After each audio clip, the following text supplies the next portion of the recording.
Alright, welcome back everyone. So for this video, I'm going to use the same GIFs I used in the Inside Zone video if you watch that. The type of zone doesn't really matter for this video, but what I'm going to be teaching you here is the Chip Kelly count system. So Chip Kelly uses this in his offense. I think it's a really nice way to simplify zone assignments. Maybe if you're, while you're blocking a zone on these type of schemes, sometimes it helps to identify defenders to help give an idea for the offense of who's going to end up blocking who. So in this count system that Chip Kelly uses, it starts with who is the offensive lineman and which number do they have. In his system, the center has 0, which is the centermost player of the defense, who's ever the closest to the middle or closest to the center, or to his the closest player to his play side. Guards have number 1s to their side. Tackles have number 2s, tight ends and backs have number 3, and so on. If you're running zone to the right, so in both these examples I've drawn up, it's as if there's a zone going to the right. So this is like your typical odd front, a 3-4, 3-2, something like that, or a 5-2. The center will have the 0 man, the centermost player of the defense, or to his play side. That's the nose guard right here. Guards have 1s, tackles have 2s. So it's set up like this. We're going to step to our guys and block them. Again, if you in zone, you have the covered-uncovered rule. If I'm uncovered, I'm going to bucket step and go help my fellow lineman to the play side, but while still keeping my eyes on my guy. All right? Now, sometimes the defense outnumbers you. All right? So in this one, there's no one over the center, so you have to go play side and find the nearest player to the center, which is this defensive tackle.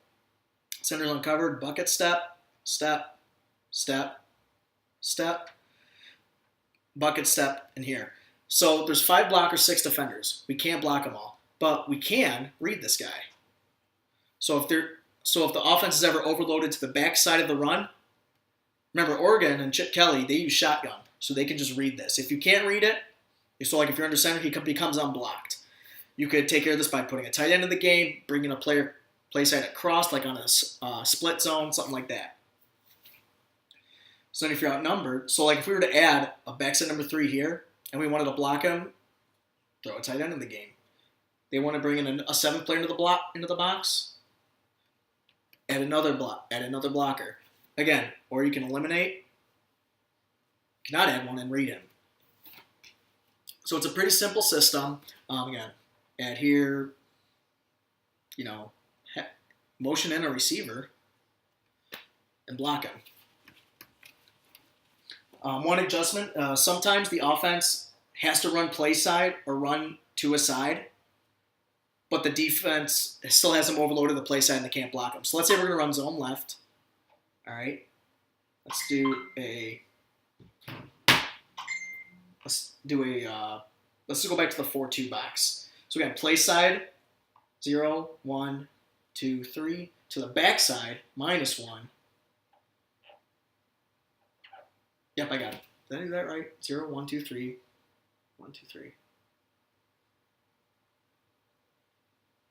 Something's not right here.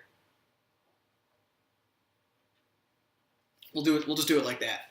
So if you're overloaded, Chip Kelly has a call. I can't remember what it is. I think it's a color. It's like red or white or something like that. But it basically shifts everything over 1. So we have 5 blockers to take on these 6 defenders. We have 4 players over here and only 3 that can technically reach. So we got to bring people over somehow. So we make a call and we actually shift. It actually shifts everyone over. All right. So he becomes. This will become the 0 man up here, -1, -2, -3. This becomes number 1. This becomes number 2. So then all the offensive linemen have got to step harder coming over. So he's got to somehow get over here. So basically what's going to happen is they are going to run hard to get here. It's almost going to turn into an outside zone. So even if it's inside zone, it's going to look like outside zone because they're moving so hard over. And typically almost every time, the defense will think that's outside zone and flow hard because of that action, and then the running back will just pipe it back. So defenses can't overload, but typically what they do is the offense will play into that by running hard, by creating a hard flow adjustment, making them think it's a hard run this way, which opens up the backside for the running back to cut. All right. So that's Chip Kelly's zone counting system. Stay around for more. Hope you enjoyed.